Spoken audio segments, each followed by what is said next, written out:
BA Sanskrit online कक्षा में प्रिय विद्यार्थियों, आपका बहुत बहुत स्वागत है।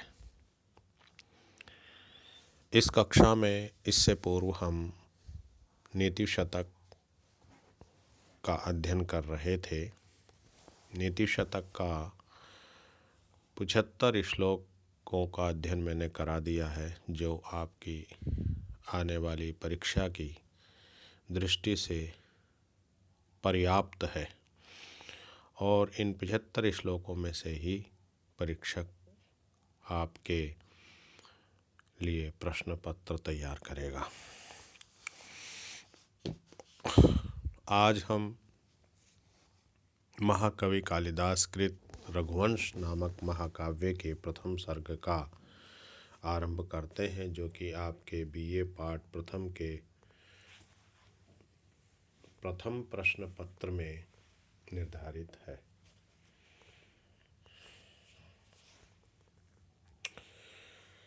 आपको मैंने पुस्तक की टेक्स्ट डाल दी है, जो कि ओपन यूनिवर्सिटी की है।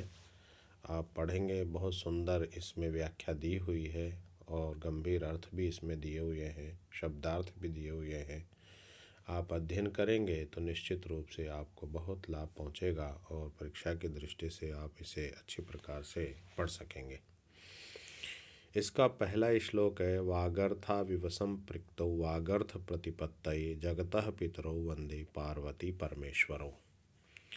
देखिए, इस महाकाव्य का प्रारंभ महाकवि कालिदास स्वयं अब करते हैं। वो कहते हैं कि वागर्थ प्रतिपत्तये। अब ये कहता है वागर्थ की जानकारी के लिए, यानी कहने का तात्पर्य यह है कि शब्द और अर्थ को प्रतिपत्तये मानी अच्छी प्रकार से समझने के लिए, जानने के लिए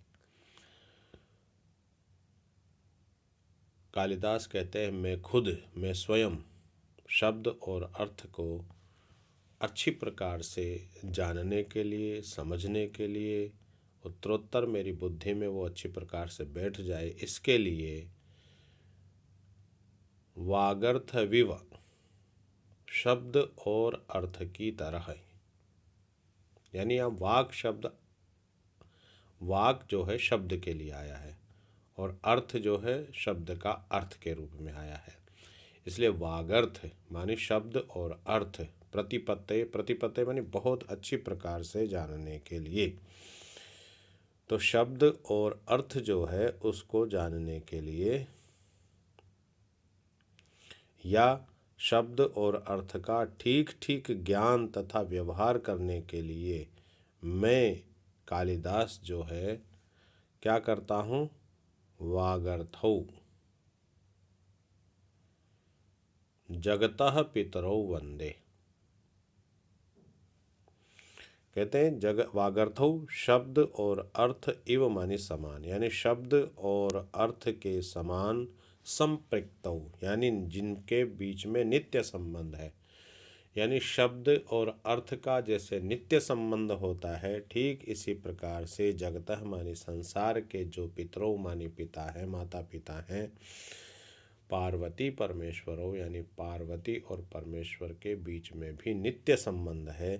तो ऐसे भगवान शिव और पार्वती को मैं वागर्थ प्रतिपत्तये अर्थात शब्द और अर्थ को भली भांति ठीक ठीक जान जाऊं, इसके लिए मैं उनको क्या करता हूँ, पितरौ वंदे, अहम वंदे, मैं कालिदास उनको प्रणाम करता हूँ, उनकी आराधना करता हूँ, उनका स्मरण करता हूँ।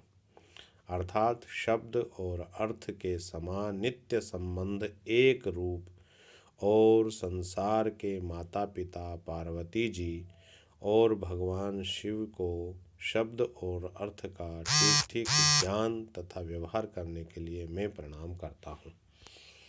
ये महाकवि कालिदास यहाँ पर बात चर्चा करते हैं। यहाँ पर देखने योग्य बात यह है कि महाकवि कालिदास सचमुच में वो भारतीय मनीषा के बहुत ही सुदृढ़ और शानदार कवि हैं और वो व्यक्ति के देहात्मक द्वैत्व को इंगित करने वाली इकाई से कहीं अधिक गहरी और अर्थवान है। यहाँ इस श्लोक में हमें एक असाधारण पूर्णता की विशद अवधारणा से साक्षात्कार महाकवि कालिदास कराते हैं, जो व्यक्तिगत अहम की सीमाओं को लांघकर एक दूसरे में अपनी सत्यता को प्राप्त करती है। अर्थात अर्ध और अर्धनारीश्वर की जिस कल्पना ने भारतीय कला में मूर्तता प्राप्त की, वह इसी सत्य का प्रमाण है।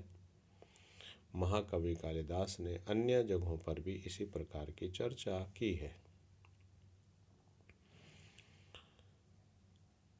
दूसरा एक विशेष बात यह है कि शिव और पार्वती के प्रतीक के माध्यम से कालिदास ने स्त्री और पुरुष के अभिन्न संबंध की महती कल्पना को यहाँ पर उजागर किया है। तो इसलिए ये महत्वपूर्ण है।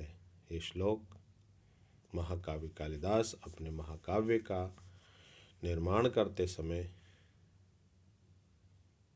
ग्रंथ जो है बिना विघ्न बाधा के समाप्त हो जाए, इसके लिए वो अपने जो इष्ट परमेश्वर हैं उनको नमस्कार करते हैं और नमस्कार करते हुए मंगलाचरण के रूप में यह श्लोक प्रस्तुत करते हैं। तो ये मंगलाचरण श्लोक भी है। मंगलाचरण का मतलब है मंगल आचरण, अर्थात कल्याण की भावना।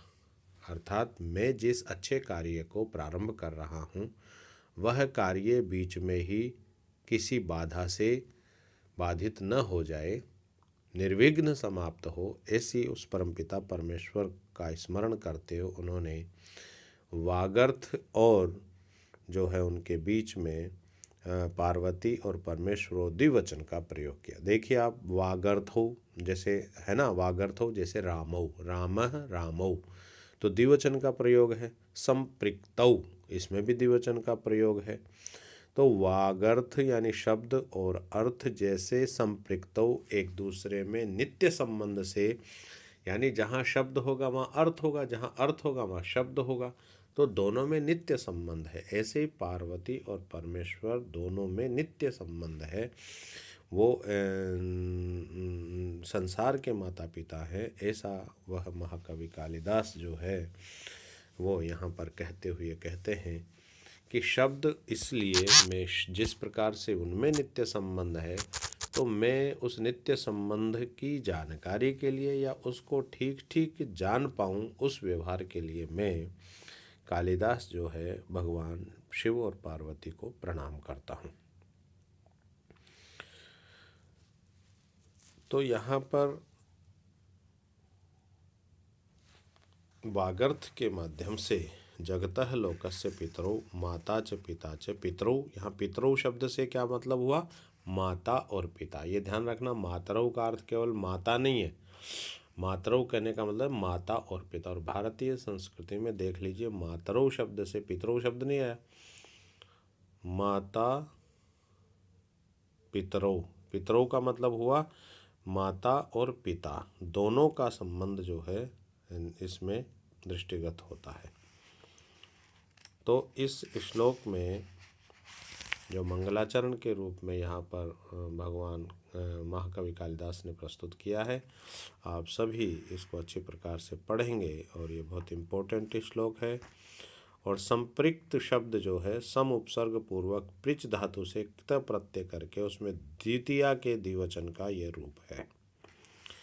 इसी प्रकार से जगतः का अर्थ हुआ गच्छति इति जगत, अर्थात जगत लोक विष्टप भवन जगत, अमर कोश में ऐसा कहा गया है। पितरौ का अर्थ है माता च पिता च पितरौ, शेष समास इसके अंतर्गत हुआ है। पार्वती परमेश्वरो पर्वतस्य अपत्यम स्त्री पार्वती, अर्थात पार्वती के पिता हिमालय हो, हिमालय पर्वत है, तो पर्वत की जो पुत्री है वो पार्वती कहलाती है। ठीक है, तो इस प्रकार से वागर्थ प्रतिपत्ते। तो इस प्रकार से वागर्थौ वाग और अर्थ की जानकारी के लिए। आगे वाला यह आपको मैं बता दूं कि इसमें महाकवि कालिदास ने अनुष्टुप छंद का प्रयोग किया है और रघुवंश के प्रथम सर्ग में अंतिम श्लोक को छोड़कर शेष सभी अनुष्टुप छंद में ये सारे श्लोक लिखे गए हैं। तो इसका मतलब ये हुआ कि रघुवंश का जो अंतिम श्लोक है उसमें छंद का परिवर्तन होगा। तो यहाँ पर अनुष्टुप छंद का प्रयोग किया गया है। अनुष्टुप छंद की परिभाषा है श्लोके षष्ठम गुरु ज्ञेयम सर्वत्र लघु पंचमम द्विचतुष्पादयोर ह्रस्वम सप्तमम दीर्घमन्ययोः। यानी जिस छंद के चारों चरणों में ये चार चरण, जैसे श्लोके षष्ठम गुरु ज्ञेयम पहला चरण, सर्वत्र लघु पंचमम द्वितीय चरण, द्विचतुष्पादयोर ह्रस्वम तीसरा चरण और सप्तमम दीर्घमन्ययोः ये चतुर्थ चरण। अगर श्लोक को देखें तो वागर्थविव संपृक्तो पहला चरण, वागर्थ प्रतिपत्ते दूसरा चरण, जगतः पितरौ वंदे तीसरा चरण और पार्वती परमेश्वरौ चौथा चरण है। तो इन चार चरणों में पांचवा अक्षर, अब इसमें देख लीजिए, पांचवा अक्षर सर्वत्र लघु हो और छठा अक्षर गुरु हो। दूसरे तथा चौथे चरण में सातवां अक्षर लघु हो और प्रथम तथा तृतीय चरण में सातवां अक्षर दीर्घ हो, उसे अनुष्टुप छंद कहते हैं।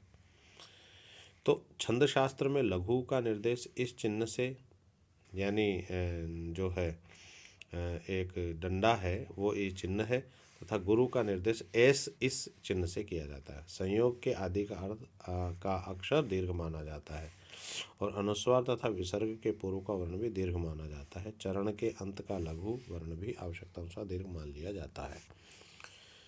तो इसमें वागर्थ विव आया है, तो इसमें उपमा अलंकार है। महाकवि कालिदास उपमा अलंकार के श्रेष्ठ कवि हैं। तो इस श्लोक में कवि ने शब्द और अर्थ के समान सदैव संश्लिष्ट रहने वाले पार्वती परमेश्वर की वंदना की है। जैसे शब्द और अर्थ आपस में मिले हुए रहते हैं, इसी प्रकार पार्वती और परमेश्वर भी सदैव आपस में मिले रहते हैं। यहाँ शब्द और अर्थ की उपमा पार्वती परमेश्वर से दी गई है, इसलिए इस श्लोक में उपमा अलंकार है। अब दूसरे श्लोक में कहा गया है कि कालिदास अपनी विनयशीलता और श्रेष्ठ कवि हैं, यहाँ पर अल्पबुद्धि अपनी के द्वारा वर्णन करते हुए बहुत ही विनम्रता से यह श्लोक लिखते हैं। कहते हैं क्व सूर्य वंशो प्रभव वंश च क्व च अल्प विषयामति तितीर्षुर दुस्तरम मोहाद उडुपेन अस्मि सागरम। महाकवि कालिदास यहाँ इस श्लोक में कहते हैं क्व सूर्य प्रभवो वंश। अब आप लोग सब जानते हैं कि राम का वंश जो है सूर्यवंशी थे। तो महाकवि कालिदास यहाँ कह रहे क्व मानी कहाँ, तो सूर्य प्रभव, सूर्य से उत्पन्न वंश जिसका मैं वर्णन करने चला हूँ, और कहाँ क्व च और अल्प विषयामति, और अल्प विषय वाली मेरी मति मानी मैं अल्प बुद्धि वाला व्यक्ति। तो सूर्य प्रभव, सूर्य से प्रादुर्भूत, सूर्य से उत्पन्न वंश कुल, क्व कहाँ, और अल्प विषय माने, अल्प विषय मानी अल्पज्ञ, अल्प बुद्धि वाला, मति मानी बुद्धि, क्व मानी कहाँ, जिसका मैं वर्णन कर, यानी इतना विशाल और महान वंश जिसका वर्णन करने में चला हूँ, कहाँ तो वो महान वंश है और कहाँ मेरा जैसा सामान्य अल्प बुद्धि वाला मनुष्य। तो मैं ये कार्य उसी प्रकार से कर रहा हूँ जैसे मानो तितीर्षुर दुस्तरम मोहाद उडुपेन अस्मि सागरम। यानी तितीर्षु, तितीर्षु का अर्थ होता है, तितीर्षु यानी तरितुम इच्छु, अर्थात तैरने की इच्छा करने वाला। कहा क्या तैरने की इच्छा करने वाला, कहा दुस्तरम, बहुत ही कठिन, दुस्तरम यानी जिसको पार नहीं किया जा सकता, ऐसा दुस्तरम, मोहाद उडुपेन अस्मि मोहाद, कहाँ पार करने में असमर्थ ऐसे मोहात मूर्खतावश यानी अज्ञान के कारण से, सागरम मानी सागर को, किससे, उडुपेन, उडुपेन का अर्थ होता छोटी नाव से, तितीर्षु पार करने का इच्छुक अस्मि मानी हूँ।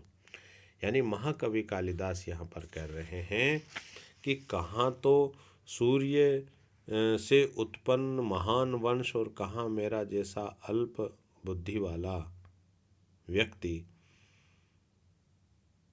विशाल समुद्र को पार करना चाहता है, और वो भी किससे? एक छोटी सी नाव के द्वारा। तो यहाँ पर प्रिय विद्यार्थियों, आपको मैं बता दूं कि महाकवि कालिदास यहाँ यह कहना चाह रहे हैं, कहाँ तो सूर्य से उत्पन्न होने वाला महान वंश या कुल, और कहाँ अत्यंत मंद बुद्धि, अर्थात इस बात को मैं जानता हूँ कि पराक्रमी प्रभावशाली रघु के वंश का वर्णन करने में मैं सर्वथा अयोग्य हूँ, फिर भी मेरी मूर्खता है कि मैं उसी प्रकार इसे पार करना चाहता हूँ या उसका वर्णन करना चाहता हूँ जैसे कोई छोटी सी नाव से अपार समुद्र पार करने की इच्छा कर रहा है। ठीक इसी प्रकार से विशाल समुद्र की भांति उस वंश का वर्णन मेरी जैसी छोटी बुद्धि वाला व्यक्ति करने जा रहा है। उसी प्रकार से करने जा रहा है जैसे विशाल समुद्र को कोई व्यक्ति एक छोटी सी नाव के द्वारा पार करने की इच्छा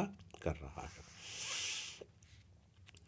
तो प्रिय विद्यार्थियों, यहाँ पर अब मोहात शब्द आया। मोहात से ना मूर्खता से, अज्ञानता से।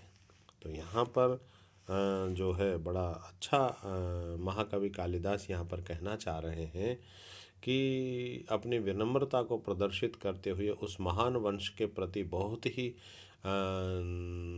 आदर और सम्मान प्रकट कर रहे हैं, और उस आदर और सम्मान से जो इतिहास हमारा आ रहा है रामायण का, उस रामायण के इन वर्णन का रघुवंश के रूप में जो वर्णन करने जा रहे हैं, आरंभ उन्होंने किया है।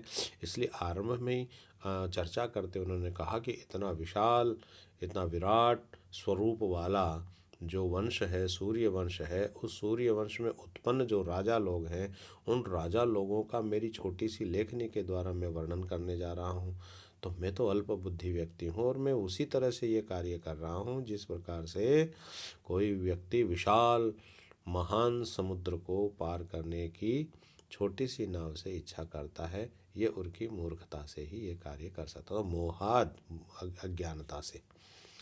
तो प्रिय विद्यार्थियों, आज मैंने इसकी शुरुआत कर दी है। आप सभी इसको अध्ययन करते रहेंगे। 2 श्लोक पढ़ा दिए हैं, आगे के श्लोकों का अध्ययन कल हम करेंगे। धन्यवाद।